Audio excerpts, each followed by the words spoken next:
অথচ মসজিদের মুতাল্লি হওয়ার জন্য কি সব গুণ থাকা দরকার তা সূরা তওবার মধ্যে আল্লাহ বলেই দিয়েছেন। মুতাল্লি কারা হতে পারবে?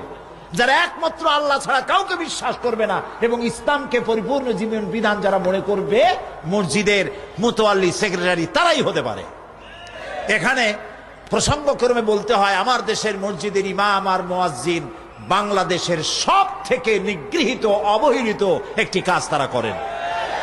অবহেলিত অবস্থায় তারা থাকেন।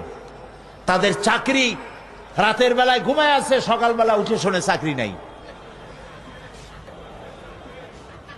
মসজিদে মুরগিতে পায়খানা করলে কেন ইমামকে জবাবদিহি করতে হয় একটা ফাসেকের কাছে?